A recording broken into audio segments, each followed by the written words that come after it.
బీజేపీతో కూడా కనెక్ట్ అయ్యి వస్తున్నారు, అందరూ ఏకమైపోయారు. మరి జగన్ ఒక్కడే ఉన్నాడు, ఎలా ఉంటుంది అంటారు? బీజేపీ కూడా విడిగా వస్తుంది కదా. బీజేపీ విడిగా కాదు కదా, పొత్తులో వస్తున్నారు కదా. బీజేపీ, తెలుగుదేశం, జనసేన పొత్తులో వస్తున్నారు. జగన్కి మేము అందరం ఉన్నాం కదా. పొత్తులో వచ్చి ఏం చేస్తారు? లాస్ట్ టైం కూడా పొత్తులో వచ్చారు, ఏం చేశారు? ఏం చేయలే.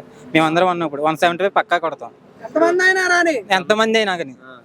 చంద్రబాబు నాయుడు పవన్ కళ్యాణ్ పొత్తు పెట్టుకుని వస్తున్నారు కదా, జగన్ ఓడిస్తాము అని అంటున్నారు. ఎంతకీ పవన్ కళ్యాణ్ సీట్ ఇంటికి పంపిస్తాను. ఎంతకీ పవన్ కళ్యాణ్ సీటు తనకన్నా తెలుసా ఎక్కడ పోటీ చేస్తున్నాడు? పవన్ కళ్యాణ్ కన్నా తెలుసా అది? చంద్రబాబు నాయుడు చెప్పాడు మొన్నటిదాకా ఎమ్మెల్యే ఎక్కడ అన్నది చెప్పాడు. భీమవరం అన్నాడు, అయిపోయింది. గంధి శ్రీనివాస్ అన్న మీద గెలవలేడని తెలిసిపోయింది. పీఠాపురం అన్నాడు, పీఠాపురం వంగ గీత గారు ఓడిపోతారని తెలిసిపోయింది. ముద్రగడ్డ దింపుతానన్నారు, అది తప్పుకున్నాడు. ఇప్పుడు బీజేపీకి వెళ్ళారు.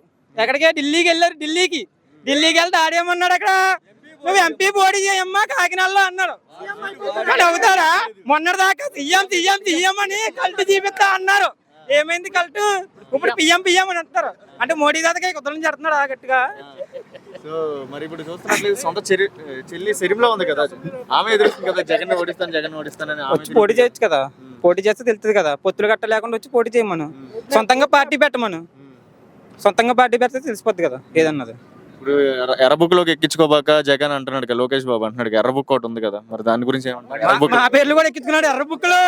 సోషల్ మీడియా పరంగా మా పేర్లు కూడా ఎక్కించుకున్నారు ఎర్ర బుక్ లో. ఏమైనా పేర్లు ఏమైనా ఎర్రి బుక్.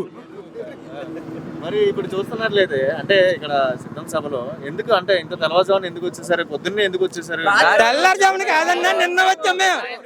నిన్న మధ్యాహ్నం 3 గంటలకు గుంటూరులో ట్రైన్ దిగాం, రాత్రి అంతా ఇక్కడ స్టే చేసాం. చుట్టుపక్కల మీద వచ్చి ఎందుకు అభిమానం వైఎస్ఆర్ అంటే అభిమానం, జగన్ అన్న అంటే అభిమానం గుండెల్లో ఉంటది. Diet fans.